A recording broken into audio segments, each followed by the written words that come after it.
Have you ever wondered how the fury of a storm relates to the anger that brews within us? You see, anger, like a tempest, is a natural part of life. It's an emotion we all experience, whether it's a slight irritation or a full-blown rage. Imagine the brewing storm as the anger that starts to simmer within us. The dark clouds gather just as our annoyances and frustrations start to pile up. The first rumbling of thunder, that's like the adrenaline rushing through our veins, preparing our body for a reaction. It's our heart beating faster, our breath quickening, our muscles tensing up. Nature's way of getting us ready to respond to a perceived threat. Now let's think about the eye of the storm, the peak of its fury. It's similar to when our anger reaches its peak and we might shout, argue, or even throw things. It's a crisis point where we might say or do things that we later regret. But what about after the storm? The calm, the quiet, the cleanup? That's similar to the aftermath of an anger episode. The storm of our anger is past, but the residual frustration lingers like the debris after a storm. We're often left with a mess to clean up, whether it's mending relationships or dealing with the consequences of our actions. Sounds intense, right? But just as storms can be predicted and prepared for, so too can our anger. Think of it like this. Would you face a hurricane without a plan? Probably not. Similarly, we shouldn't face our anger without understanding its patterns and preparing for its arrival. And here's a fun thought. Ever noticed how sometimes storms can be strangely beautiful? The same goes for anger. If managed well, it can be a powerful catalyst for change, pushing us to address issues we might have been avoiding. Just like weathering a storm, managing anger requires understanding its patterns and preparing for its arrival. So, let's take a journey together to understand this emotion better and learn how to navigate through it effectively. Because after all, who wants to be caught in a storm without an umbrella?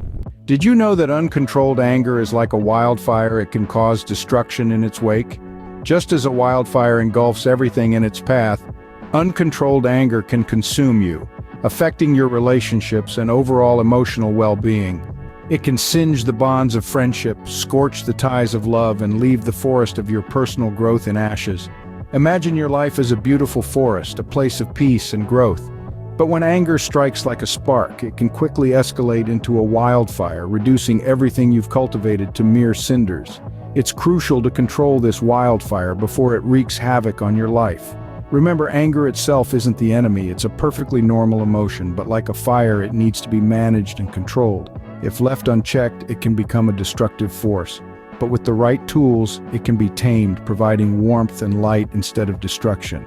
Unchecked anger is a wildfire, but with the right tools, it can be controlled. Ever considered that the way you think about anger can actually fuel or diffuse it? Welcome to the world of cognitive restructuring techniques, a powerful tool aimed at transforming your thoughts and, consequently, your emotions. Imagine your mind as a thought ladder. Each rung represents a thought, and the higher you climb, the more intense your emotions become. Now let's say you're climbing this ladder in response to a trigger that sparks anger.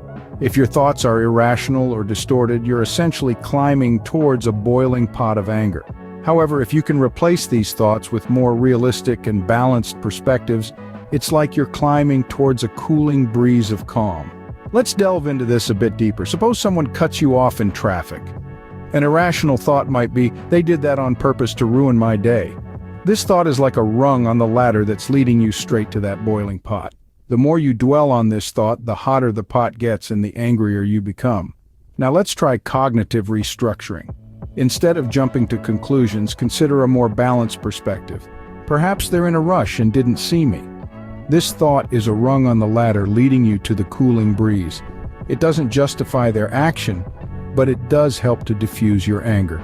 Cognitive restructuring isn't about ignoring or dismissing your anger. It's about addressing it with a clear and balanced mind. It's about challenging those irrational thoughts that often lead to intense anger and replacing them with realistic perspectives. It's about stepping back, examining your thought ladder, and deciding whether you want to climb towards the boiling pot or the cooling breeze. Like any skill, cognitive restructuring takes practice.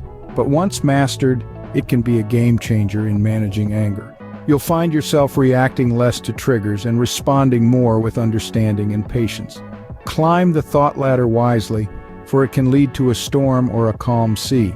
Remember, the power to control your anger lies in your thoughts. Use this power wisely and experience the tranquility that comes with it. Ever wondered how managing your anger could be the key to maintaining sobriety?